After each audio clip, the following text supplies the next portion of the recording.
Hello everyone.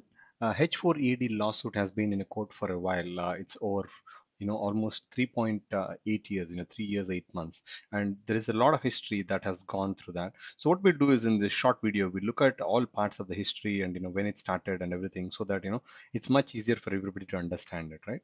So firstly, what is H4 EAD rule?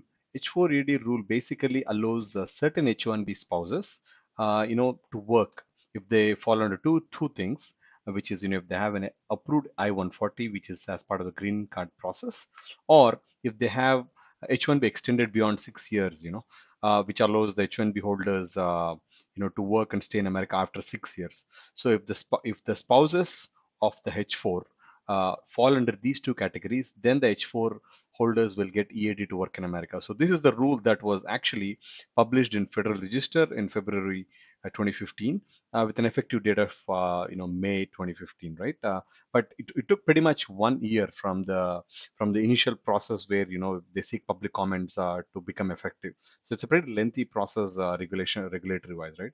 So when this was published in Federal Register, what happened was there was an original lawsuit that was filed by a group called Save Jobs USA. This is essentially the one of the organizations that is formed to protect interests of American workers. Basically, they're a group of IT workers, who claim that they lost jobs with H1 because of H1B visa program and all, right? What they did was they filed a lawsuit, against DHS, or you can call USA as whoever it is, right? Against DHS on April 23rd, which is just before the rule was going to be effective. And they filed this lawsuit, and in that they actually put in few arguments like oh, H4EAD is going to create more competition for them, and they're going to have a hard time finding a job, and it'll increase the number of H1B holders, and they're losing some statutory protections and all sorts of things. Right? So they put in a bunch of arguments in this original lawsuit, and this was dragged for like almost over a year. In fact, since April, it went back and forth, and DH was submitting. And you had to remember at this time, it was actually handled by Obama administration. So this was just going back and forth, and essentially towards the end of the around September timeframe, the lawsuit was dismissed by federal district court on September 27, 2016. So you can imagine it's almost now 1 year, plus I don't know, 1 year, 6 months or so, right? So the lawsuit was dismissed on 27. But what Save Jobs did was, as soon as it was dismissed, they actually went to an U.S. appeals court in D.C. Circuit Court on the next day itself and filed a notice of appeal to reconsider the decision. So they, essentially went for a higher court or appeals court to look at that again, right? So, when it started in 2016, again, the initial briefs were done in 2016, and it was you had to look at the political climate as well. Trump administration was going to take an office in January, so it was kind of like a time frame where it was in no man's land, this particular regulation. So basically, in January, Trump administration took office, and as soon as they took office, all the heads changed and all of that, right? So what they've asked is, Trump administration basically asked the court, that let the court be held in abeyance, essentially to hold the case, for 60 days, and they again submitted another one in April for asking for a 6 month, for the court case to be held in abeyance, basically to do nothing because they're new in there's a new administration and the priorities are changing. So we're going to look at all of these things. So which is a fair ask, and court has honored some of it, and basically they basically gave them some time, and they said you have to provide all the details by September so that we can at least proceed with some of these actions. But what happened in the meantime was, in September timeframe, there was no update from DHS, right?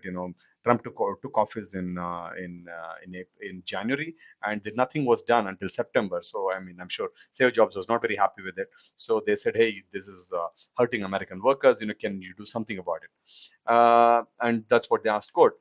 So at the same time, DHS filed a motion, after a week, asking to put the case in abeyance, and they said that, hey, we have Trump has signed the Buy American, Hire American Act as an executive order in April. So we're looking at the overall strategy to, from an immigration standpoint, to protect American workers. So we need more time. So that's what they've asked.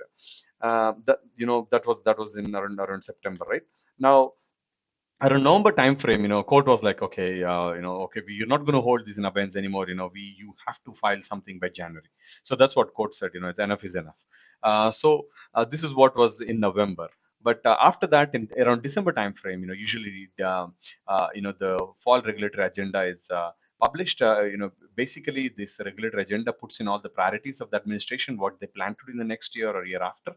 And they published an agenda item in that telling that they're going to plan to remove the H4 EAD. So what happens is when they put this item, it also becomes part of in the reginfo.gov. You also see this particular item.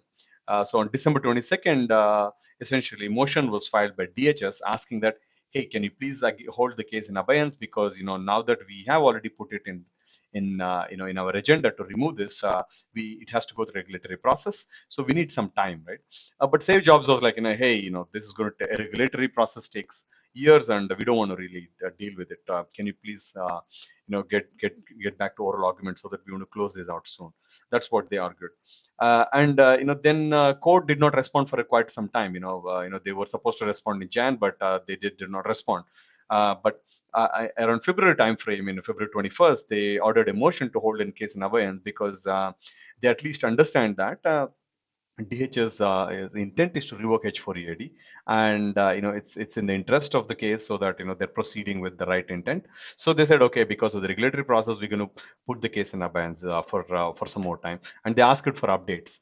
So DHS is mandated to file status reports. So they filed a status report in February asking that they'll propose a rule by June, because that was what was part of the regulatory agenda.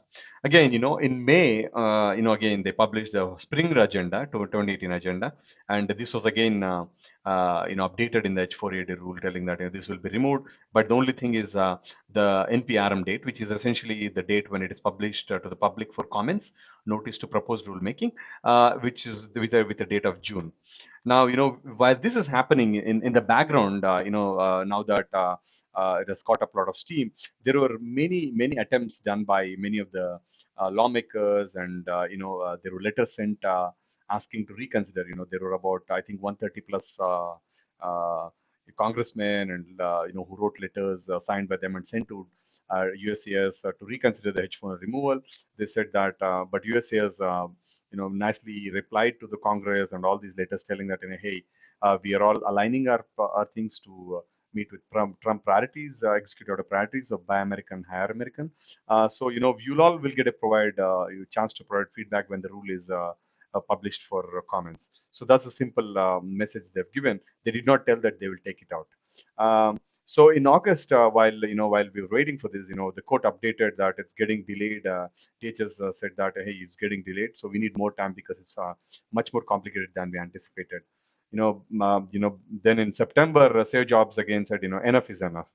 It's been quite some time. It's been over a year now, and nothing has moved. So they decided a big 11-page motion, telling that justice delayed is justice denied. So they said that you need to really give a chance for oral argument, and this is just getting delayed, so on and so forth.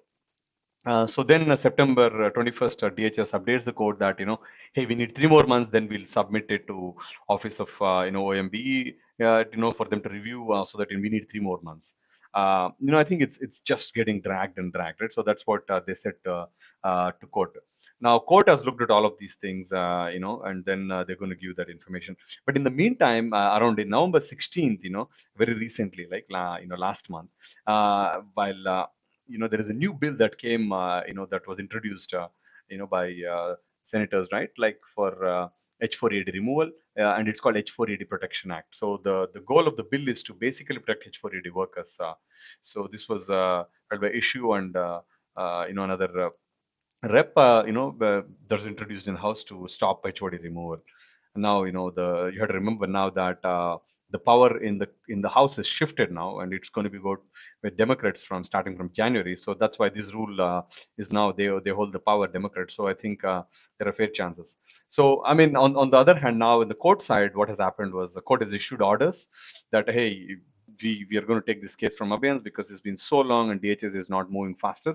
So we are going to take this case from hold process, and you all of you have to submit new briefs in Jan, Feb, and March, and they've given the dates for that. So what has changed now also is that with the new release, new orders, they also said that there is a new motion for intervene filed by Immigration Voice Team. This is a non-profit organization helping internationals with immigration aspects. So they joined the case now to represent H4 EAD holders besides DHS, because their argument was Immigration Voice Team that DHS, which is government, may not be representing the interests of H4 EAD holders properly in the court. So that's why as a third party, we are going to join this, despite not being part of the original one. So the court granted that part, that you guys can join, and they've given a date for that. So here are the upcoming dates, right? So the dates is January. The original brief has to be submitted by Save Jobs USA, and then DHS will submit by February 25th, and now Immigration Voice Team has to submit by February 22nd, 2019, and then the reply by DHS, right? So I mean the reply by Save Jobs USA. So these are the dates that are currently published. And as of the recording of the video, as of December 27th, nothing has been sent to OMB for review, or nothing has moved. So this is where it stands today.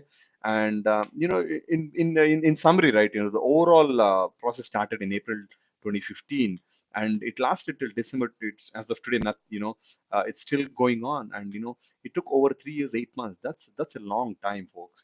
So this has been dragged for a long time. So of course, it's going to impact either side of the holder, of the table, and so this is a short history. I think I tried to cover 3 years, 8 months history in about few minutes. So hopefully it was insightful. So please make sure you check the link underneath the in the notes section. It has all the history, and make sure you subscribe for updates. We continue to post articles on this. Thank you again for watching, and do subscribe for updates.